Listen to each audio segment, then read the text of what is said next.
All right. Good morning, everybody. Morning. Morning. Morning.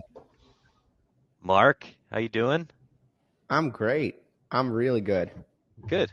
Good. We'll give it a little bit of time here to let people jump in and join. In the meantime, if you have joined, a fun thing, just get the chat bumping a little bit. First thing, let us know where you're joining from, the city, state, and then if you've got any things that you're curious about hearing, could always help to throw that in the chat as well. So give it a few minutes here. We'll kind of just hang out, let people join. Uh, but in the meantime, I know Tom, it's about lunchtime for you there, huh? You got lunch plans after this? What are you gonna do? It is. It's hitting 12 o'clock here on the East Coast. So, yeah, all's good. All's good. Sunny day outside, so it's all good here in Connecticut. So, not bad. Yeah. What are And folks doing for the holidays? Are you guys traveling? Are you staying put? This is my wife and I. We just had our first baby 11 days ago. So we have that classic first parent conundrum of, do we take the baby to all the family and all their gross kids? We're just constantly between daycare and preschool, and we're like, what do we do? It's like, but you can't miss it. You can't miss the first holidays. So maybe we'll just take them and like kind of seal them off in a corner or something. But I think we're going to see family. What are you all doing? Mark, I've got two kids and one on the way, and we just would go to Christmas and let the cousins lick all over them. And, I think we end up with healthy immune systems from it. So far, nobody's got hand, foot, mouth, but maybe the next one will. Yep. Trial by fire. That's awesome. Yeah. It's like, you're one of us now. You're going to get whatever we get. Yeah. I come from rub some dirt on it, so let's just expose those babies to all the germs and maybe, we get sick, they get sick, we have some sleepless nights. But at this point, I think they're immune to just about everything. Yep. Well, Rob, I'll let you kick it off. And other folks, if anyone's just joining here, feel free to put in where you're from. Also, feel free to put in what you're doing for the holidays. Seeing friends, seeing family, laying low, whatever you're doing. Let's kind of get the chat going. And I'll start with probably bringing the newborn baby to the family. Maybe. Asterisk. Yep. See how it goes.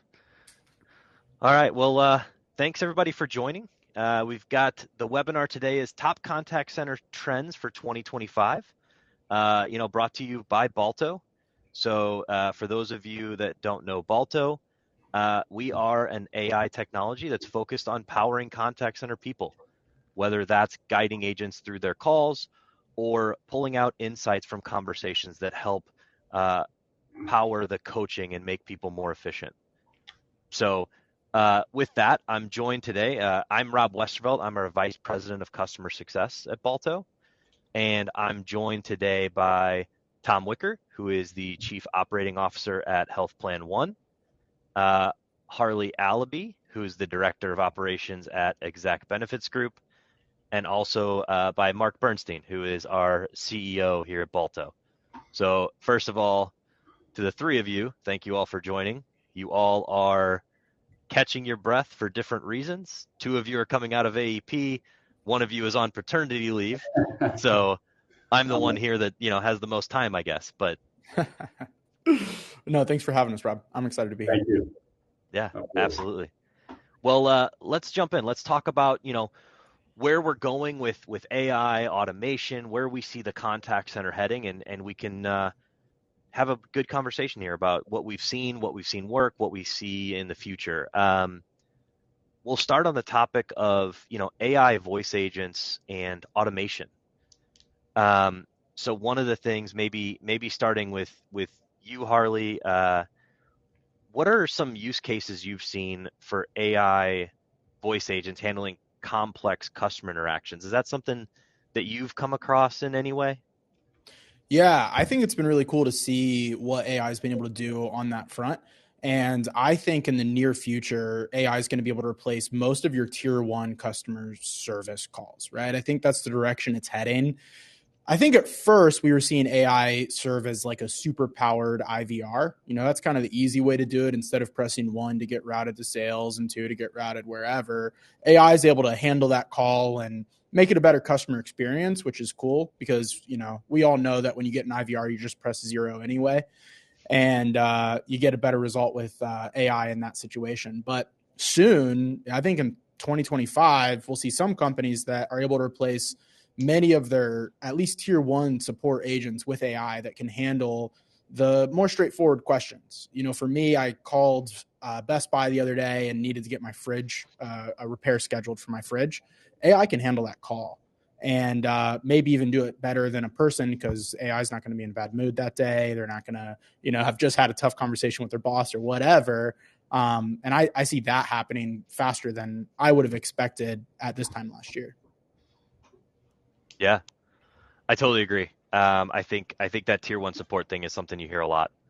Have you guys done a lot with AI agents yet? Have you tested anything or kind of using it right now? Yeah, we're early. So, I have aspirations to be there by this time next year. Where we have been is a little before that. So, right now we have AI as our front door for our organization from a sales standpoint and from a customer service standpoint. And it's able to understand that a customer has called, use the customer's name, reference that customer's information. And, we can answer pretty basic questions today. Next year, I'd love to be able to take that a step further and, in my business, be able to talk more specifics. You just enrolled in a plan, your insurance card's going to be here in 2 weeks. This is, it looks like potentially you had that higher bill because your doctor was out of network or whatever, right? Be able to take it a step further. And that's going to take a lot of work. It's going to take a lot of training. It's going to take a lot of testing, but our early indicators have been really exciting. And then on the sales side, we've been able to use it to qualify customers so that our agents are talking to higher quality people that are actually qualified to, enroll in a plan. And that's just dramatically increased the efficiency that they've had on their calls. Yeah. Thank you for that. Yeah, I think Rob on that, and I agree with Harley that it's early innings, but definitely huge upside. We're dipping our toe in it as well, mainly on the tier 1 on the sales side.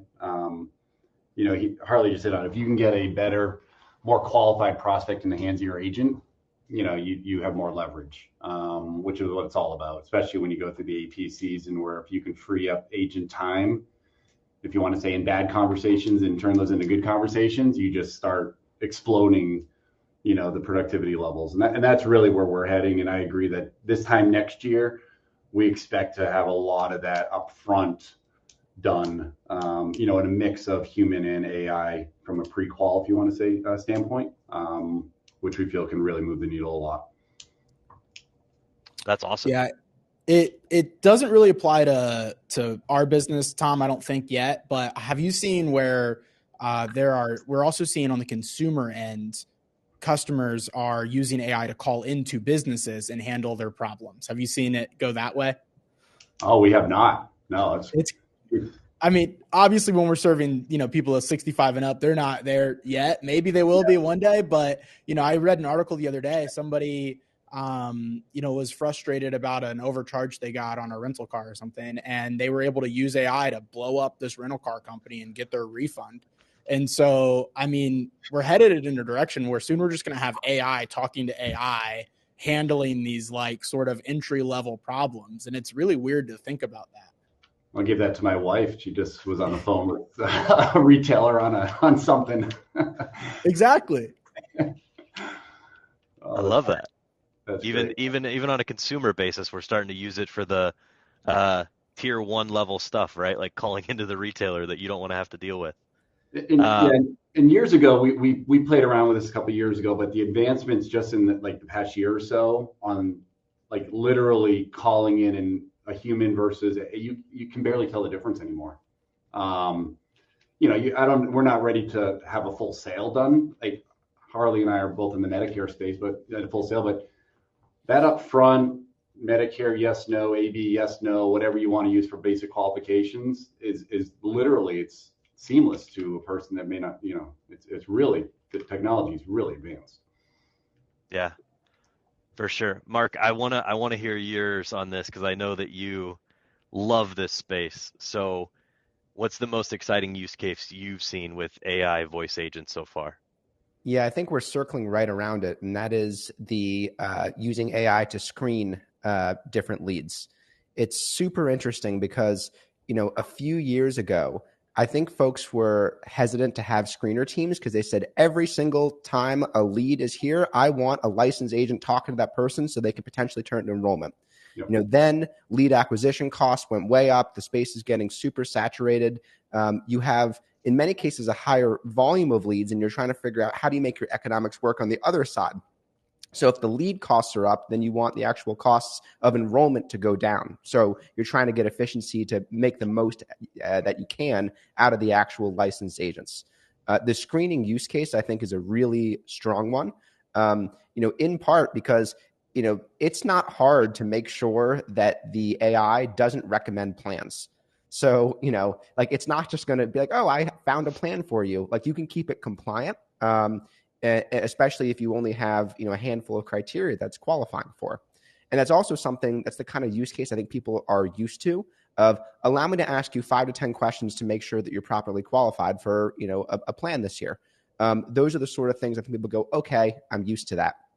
I think we do need to remember that, as much as we're advancing technology on our side, the technology vendors and the folks in the healthcare enrollment space, consumers are advancing at whatever pace consumers are advancing. My mom was here visiting, to welcome the newborn that my wife and I just had. And we just taught her she's in her late 70s, and we just taught her how to save a photo. So if someone texts a photo, how do you save it? And you see that little button that says down, like a download button, you click that and she goes, oh my God. So I think we have to remember that, will consumers continue to, adopt this AI? Absolutely. But we're kind of meeting each other in the middle right now. And I do think that screening use case could be a really good one to get efficiency on the lower part of your sales funnel to make up for some of the higher lead acquisition costs that you're experiencing at the top of the funnel. Yeah, that's really awesome. And I think that does kind of transition into the next topic, which is, over the past few years, we've seen a rise in text-based communication, right? That's come up over the past, you call it 10 years, maybe really advanced the past 5, but it seems like voice is starting to make a comeback. So why do you think they're resurging, and what role do you think AI is playing in that trend? Maybe start with you, Tom, and then we can go around the horn a little bit. That's a good question. So yeah, definitely voice is starting to come back. I think the senior space that we live in, that communication, vehicle, if you want to say, can't be overlooked. No matter how efficient we want to get with folks, there's still, we're in a relationship building business, right? Plans are the plans, as we say, price is the price. It comes down to, can you get that trust to that person? That's where, voice comes into play. So being able to build a better trust through that voice, can AI help prompt that agent to better understand that person they're speaking with, so they can build that trust and that relationship better? It can go a long way. Yeah, I think what I've noticed is, as businesses, we've leaned on text-based communication because it's easy to scale, and it's easy to scale with machines because we can map things, right? Insert customer name here, insert, customer state here. And so I can send a text message that feels more like somebody sent it by saying, hey, Rob, how's it going there? And sure, it's not actually custom, but it feels custom. But I can't do that with a phone call, at least until now. So before, if I wanted to have a phone call that was, any degree of automated, I would have to record it. And then it was clearly a robocall, and it just was a terrible experience. But with AI, I can have a phone call that can still provide that same level of customization and tailor it to that specific customer, and do it at scale. Right? It doesn't require me to make 1,000 phone calls. I can click a button, use AI, and have a lot of the same benefits as I was getting with text, but do it in a medium that is typically easier for people, that's a better experience for people, that just, is going to beat out text-based communication. And we finally have the technology catching up to make it scalable. Yeah. Yeah, I really like Harley kind of made me think about how we use different mediums for different things. So if you send a text, that is still the best way to quickly answer something. So, Right. we have kind of like a house cleaning service that comes to our house every 2 weeks, and they send a text, say, please confirm, Y or N, yes or no, if your appointment's there. And I just hit Y, it's done. If I had an automated voice call saying, this is your house cleaner, we have an appointment, I'd be like, this is annoying. This is annoying. So text is definitely for that quick stuff, still the best medium. And also you could imagine text actually launching a call. So you could imagine a text message saying, hey, you reached out to us about XYZ. Click this button and this phone number, and you can start talking to a live agent. So you can imagine how these mediums could play together to kind of make, take some very quick action on the consumer side. At the same time, voice is getting awesome. There were, I think, two things that were holding back voice previously. One is the social norms, and two is the technology. I remember when Bluetooth first came out, and everyone kind of had these big earpieces on. And in the beginning, you saw some of the earpiece, and you're like, what a what a tool, and then we all had to adapt. And you're like, oh, that person must think they're so important walking around with an earpiece. But now you see somebody with AirPods, and you're like, that's the norm. That's right. The norm. And you see someone with AirPods, and they're talking to themselves. You're not like, oh, I'm sorry, is that person crazy? Or are they talking to me? They're on a call because we understand it. So the social norms have very much progressed, where us using our voices to like speak out loud, even if we're in a public space, isn't weird anymore. And then the technology has advanced quite a bit, where, over the last week or so, I've had to learn to do a lot of things without my hands, because I'm sitting there holding the baby, and you can say, hey, Siri, and speak out your text message, send, and it's done. So we have Alexas all over the house, we have Siri, and the amount of information that you communicate through voice and the speed with which you're able to get it done is still supreme. We can talk faster than we can type. So, especially when something is kind of a longer format, where it requires a conversation, where it requires a back and forth, I think we're going to see voice explode for that quick stuff. I think we're going to see text be like a really cool tool to get people to give quick answers and quick yeses and nos. Yeah. I think text is another example of like a technology that comes out and everyone jumps on board because it's like, oh, we can scale with it and make it customizable. We can do this. And then you start finding the limitations of it, right? Like you don't realize until you've tried to do a little bit too much through text that you're like, okay, we can't accomplish all this through text, right?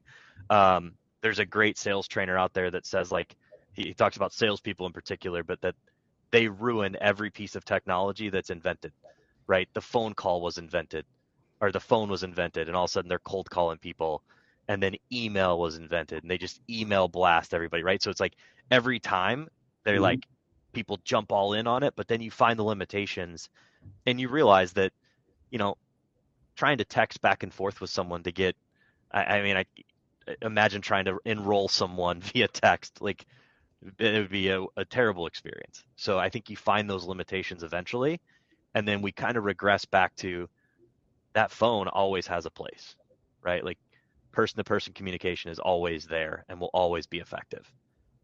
So yeah, really.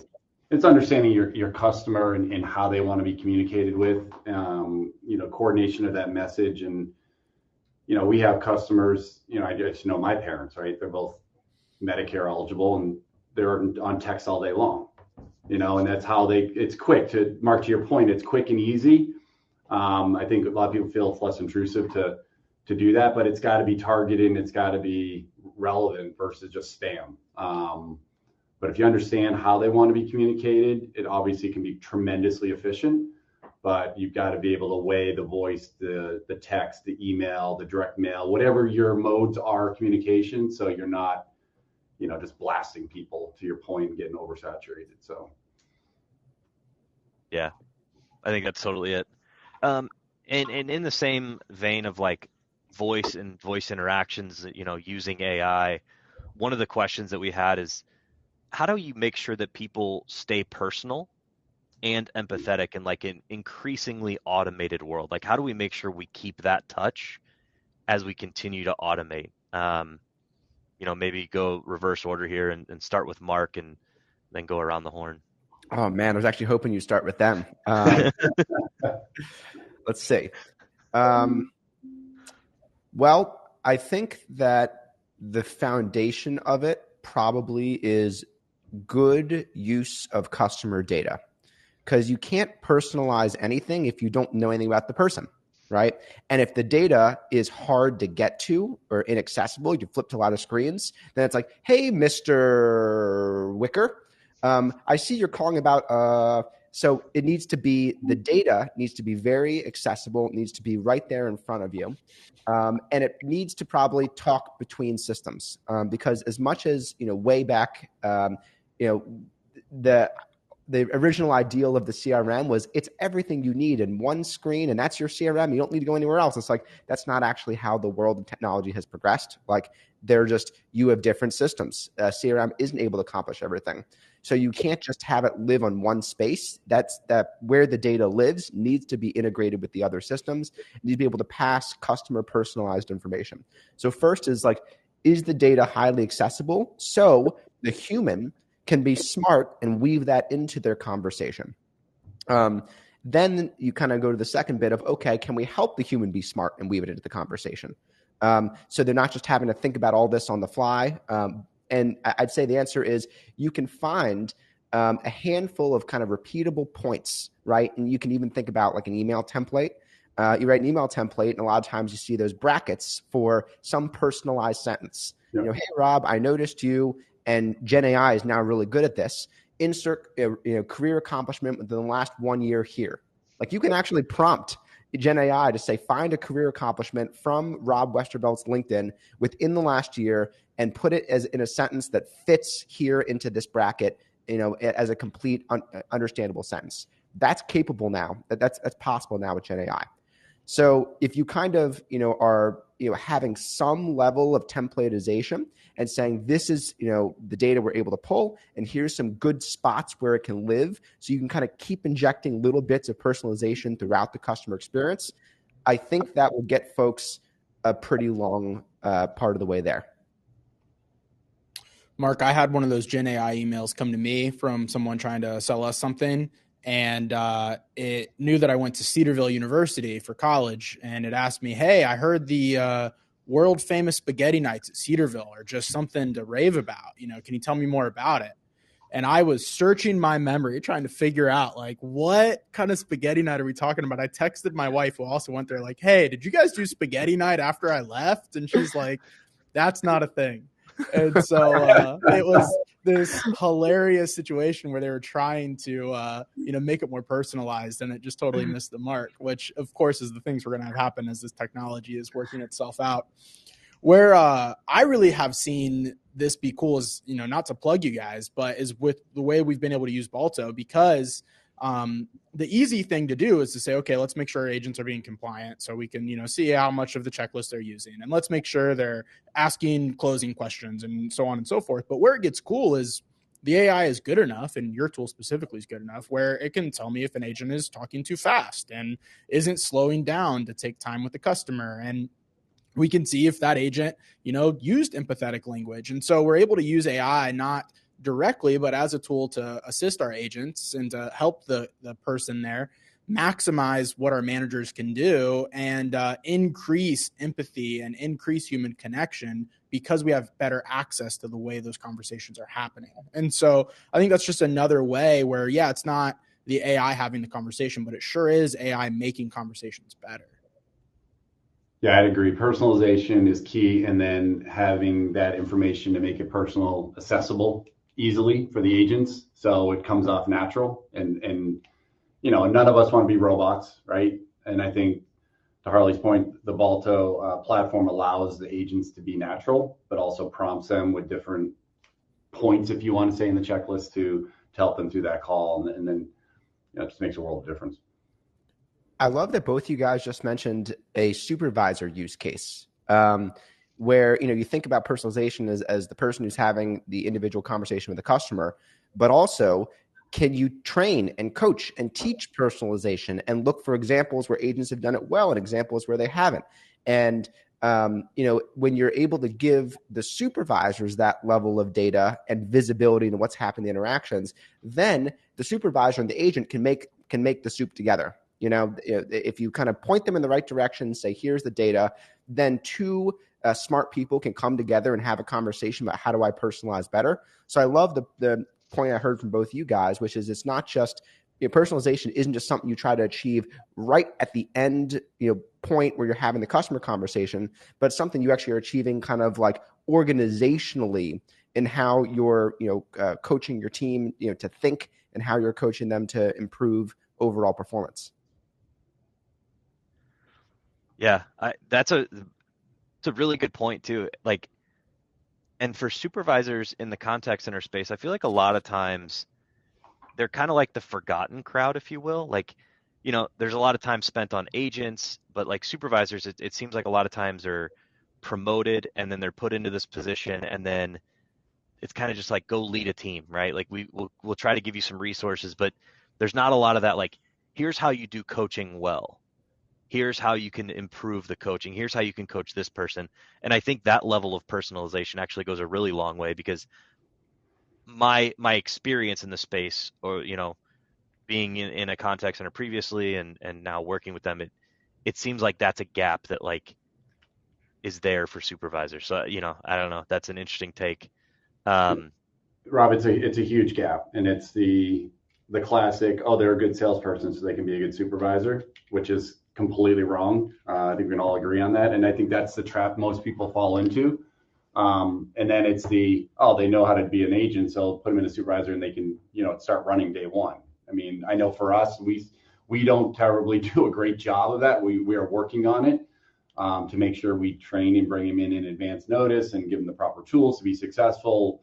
But a lot of times it's, all right, great, congratulations, here's your team, go and catch up with what you're supposed to be doing. And it's funny because we sit down every year after AP and we do the good, bad, and ugly, I'm sure like everyone else does. And a lot of times things kind of always fall down to that supervisor, right? In terms of, are they doing what they need to do? Do they have too much on their plate? Can we make their job more efficient? All those different things, because a lot of the attention gets agent, apps per day, KPIs, everything. But we can't forget that supervisor, because that's who drives the bus, right? It really can't put enough emphasis on making their job easier. And you brought up a great point there. Yeah. If I looked back at some of my call coaching that I did when I was leading an inside sales team now, yeah, actually I know what it was, and it's embarrassing to even think about. It's like, man, you were not good at that. Yeah, and not everyone is, Yeah. A lot of your best agents, you don't necessarily want people to emulate, because they do well.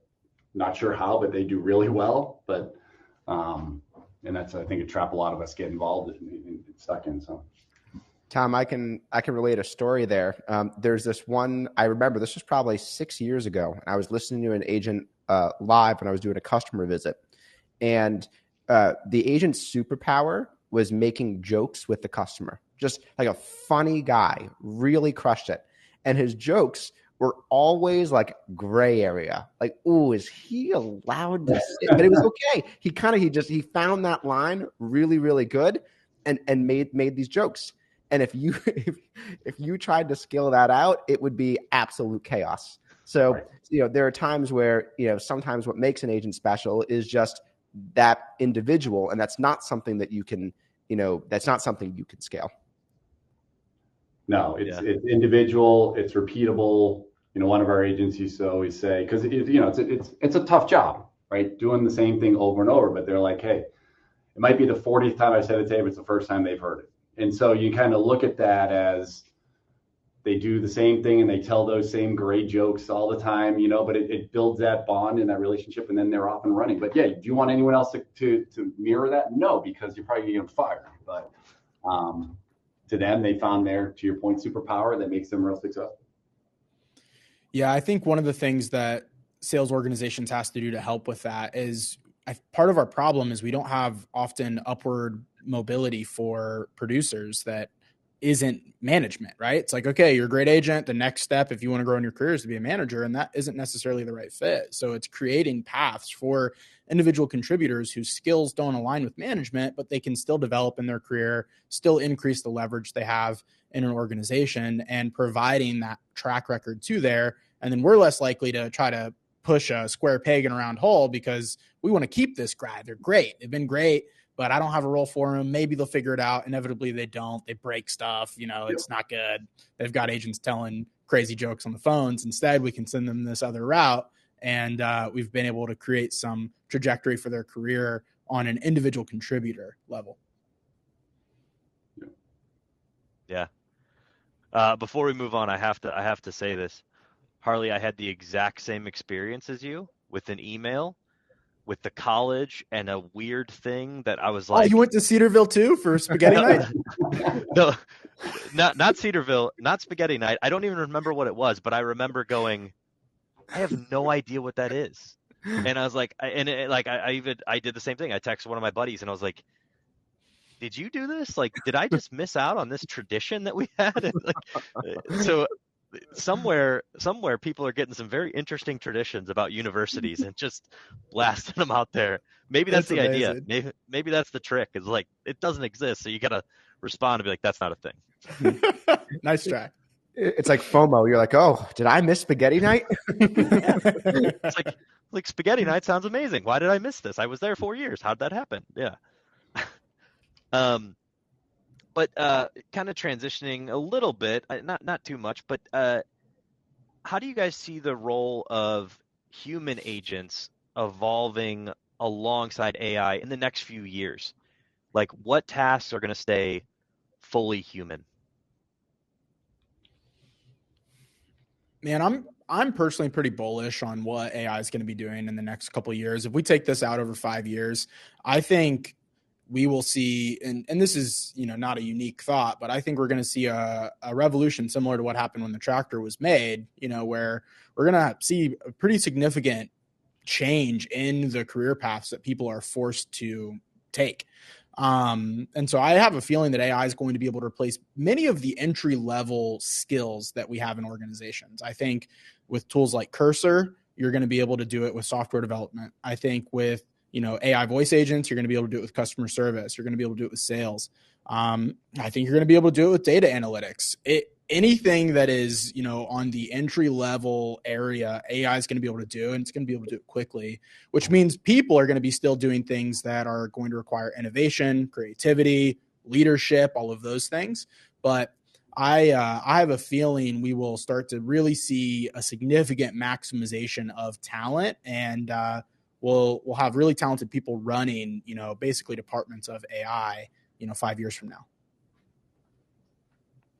Yeah, I think it's. I think you're going to look at efficiency. I agree with Harley on his comments there as well. I think it's going to make the agents smarter, in our world, more compliant.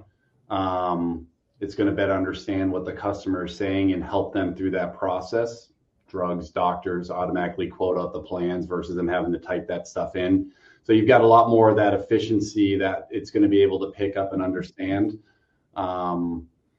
So the agent can spend more of their time. Again, I'll go back to the relationship and the bond they need to build on these calls and the personalization. But a lot of that other stuff, the nuts and bolts, I guess, of the job, at least in our world, AI can take that over by understanding what that customer situation is by what they're saying and be able to, help them through that process in a compliant manner. Right now it's a lot of keystroke, right? Talking to a customer, listening to their drugs, their doctors in our world, typing it in. Well, AI can now understand and say, okay, and then boom, the Humana plan or the Aetna plan. And then they're just part of the drill. Shave off time off the calls, more personalized, more accurate, more compliant, which obviously is going to help increase sales, decrease cost per acquisition, the whole 9 yards. So. Yeah, I think Tom nailed it. And Rob, I think there's actually two questions baked into the question of what will AI do, what will people do? The first will be, in the next few years, where will AI be, right? Because that very much, if AI is an incredible supercomputer that can do anything, that'll change what we want people to do. And then the second question is, given where AI is, then what are we going to want people to do? And, this what I'm about to say used to be much more controversial, and now we're hearing it more and more. I think that we are very, very close to AI being as smart and capable as a human, as intelligent as a human in the next few years. Sam Altman predicts next year. That's the CEO, founder of OpenAI. Elon Musk also predicts that it will be there next year. Dario Amodei, the CEO, founder, I think he's the founder of Anthropic, predicts within the next 3 years. So all the people who are building the companies that are doing the thing, like really doing it, all say that we're going to have AI, human level intelligence, in the next few years. That's remarkable. So then if we were to take that and say, you know what, maybe that's true, maybe that's actually where we'll be, then we say, what would we want people to do? Well, the first is, are we going to license AI and say, AI, you can do it end to end. Go, help this consumer through their journey, and you can sign them up and get them enrolled. I'm going to guess we're not quite at the point where we're licensing AIs to actually make recommendations and enroll consumers. So you're going to need a person to ultimately do that. But even the use case Tom mentioned of AI hearing, the consumer mentioned, here's my medications, here's my various needs, here's the benefits I'm looking for. Should an AI be able to take that, save all that information, query some sort of quoting management system, some quoting system, some plan system, query it and say, here's 3 plans that really closely fit what the consumer mentioned, and present that to the agent? Absolutely. So, I think that on the compliance side, AI will be limited because there are things where we just want our human stamp to say, yes, a human, has personally, given their seal that they trust the information that's being communicated. And then I also think the conversational component of actually building that relationship with the consumer, walking them through their options, being able to relay a story about a similar customer that you helped and, why they chose this plan, or something from your own, life or, family situation. That stuff really goes a long way. So I think, you can just apply that test and say, is it important that a person does it? Is it important that a person types in the information and, goes and does the searching? Probably not. But is it important that a person is building the relationship and making the recommendations and kind of giving you context, like real human context? Probably. So I think we're going to see a lot of things kind of fork in that sort of way.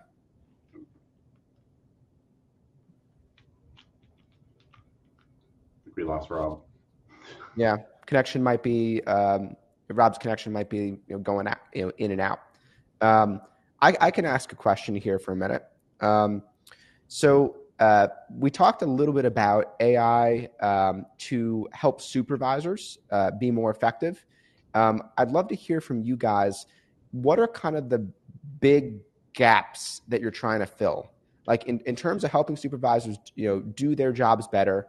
Where are the areas where you feel like AI can contribute most to helping supervisors be more effective?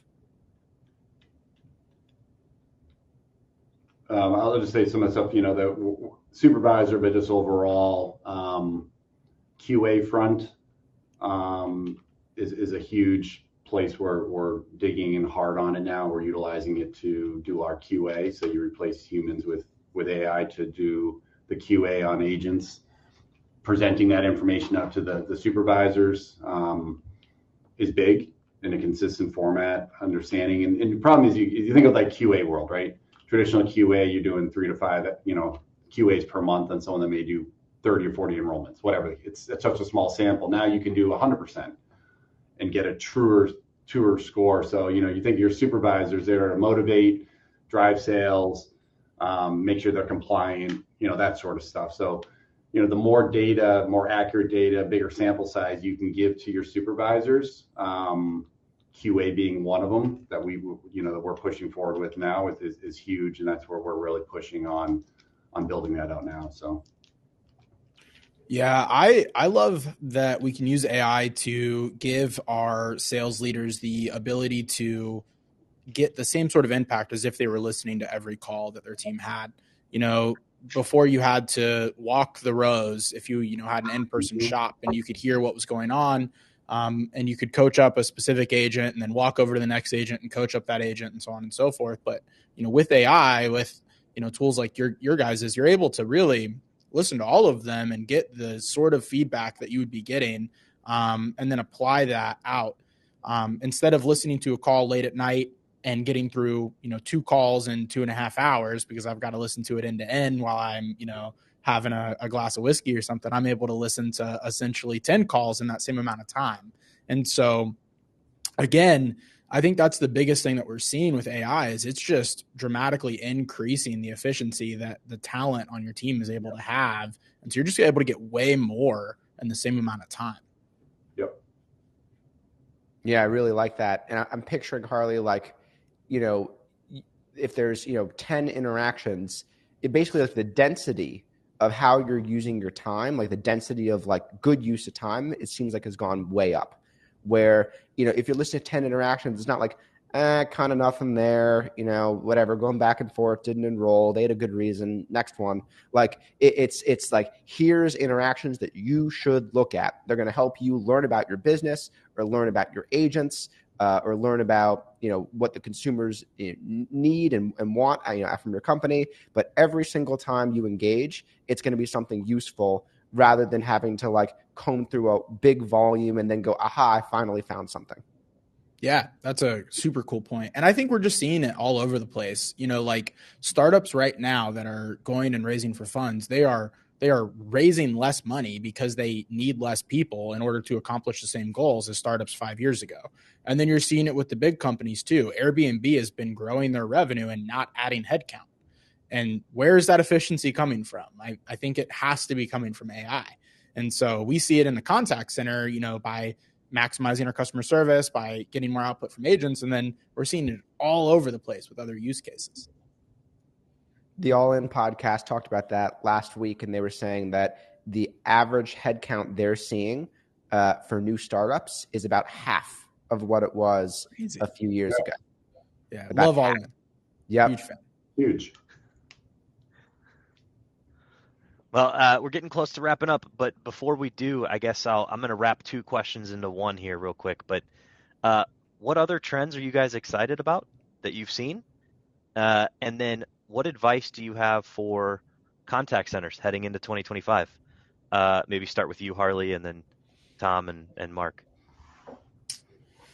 Man, I think, you know, we are just seeing in our business the need to be technology forward, even in an industry where maybe that wasn't the case. So obviously insurance is an industry that's been around a long time, often late to adopt technology. And we have had to be a very technology forward company, not just with AI, but across the board. You know, getting amazing data has been vital to our organization. And I think that's going to continue to be the case as we just get further down this road where that data becomes more and more powerful and more impactful.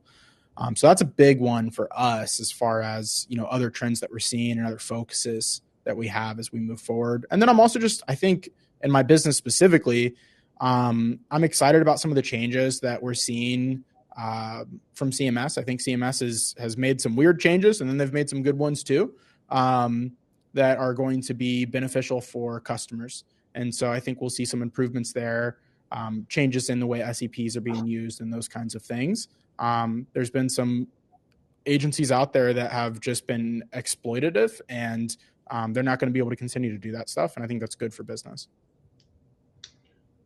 Yeah, I would say the power of data and analytics, you know, making sure you've got a really solid platform from a data standpoint. I know historically we spent the past, 12 to 24 months kind of rebuilding out ours because, inevitably you've got 10 people that pull 10 numbers and they all get different numbers because you've got a lot of different ways. So, we're finally at a point where we have one solid Snowflake platform, if you want to say, to pull everything. But it's the power of data and analytics to drive your business.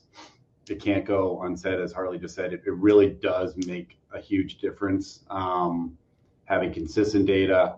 And then finally, just for us, find different and more ways, much of what we talked about here, to leverage our agents better, their time, because their time is extremely valuable. And if you can give them more time and make them more efficient by how they do stuff, whether it's using AI on the front of the screen or giving them tools and tips or helping them through that sales process, I mean, that's just, it really starts to build.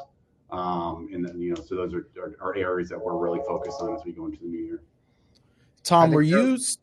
Go ahead. Oh, sorry, Mark. Yep. I was just going to ask, Tom, were you surprised by the emphasis on data in this business? Because, I always thought sales and marketing was a big deal.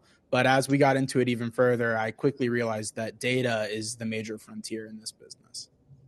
Yeah, it's what it's all about. It's what it's all about. It's, you use your data in our world in analytics. Okay, what am I buying? How am I buying? What am I paying for that from a lead standpoint, right? Which is going to translate all the way down. What agent should get that based on how they convert with certain types of leads and certain types, so it funnels everywhere you look. It's not just the old, let's get an agent a lead and see how they do. It's, the right lead to the right agent at the right time. And that's every time you try to do that, and utilizing data and analytics to leverage that is enormous. Yeah, I think you guys totally nailed it. I'll do a shout out for a friend of mine, Itai Hertz. He's the CEO of a company called Loris AI. And he says, it's 2025. Why are we still struggling with bad data? Like, why is that still a thing that companies are having to navigate? If you were to hire an intern, like, what's the classic intern task? Here's a giant list of data, go through and make sure that all of it's right. Here's a giant list of customer information, make sure there's no duplicates. Like, comb through some giant data set and make sure it's good. Well, now that is a classic task that you can apply AI to. So AI can clean data, AI can validate data. I think we're going to see that being one of the biggest impacts next year. Is people are going to say, my data quality has gone way up because I'm applying this smart bot that's able to follow rules, but also kind of follow context, to go through big data sets and say, here's what the data really says, and do it at a scale that people can't do it at. So I think we're going to see data quality actually shoot up next year, in a large part due to the effectiveness of AI tools. Yeah, I love it. All right, let's wrap up. We've gone 2 minutes long, so appreciate everybody that's hung on. But want to thank all of you guys. First of all, everybody that joined, thank you for joining the Top Contact Center Trends for 2025. Harley Allaby at Exact Medicare, thank you. Tom Wicker over at Health Plan One, thanks for joining. Mark Bernstein, our CEO, as always, great having the call with you. And for anybody that is interested in checking out what Balto might have to offer to power your people in your contact center, you can visit www.balto.ai and you can check out what we have. The other thing, you can check out Health Plan One, Exact Medicare. We've put it in the chat. I've also thrown into the chat as a little thank you for anybody that's jumped on, a form to fill out, and we'll send you a little special holiday gift from Balto as a thank you. So really appreciate the time. Great talking with you guys as always. And thank you, everybody. Thanks so much, guys. This was fun. Thank you all. Bye-bye now.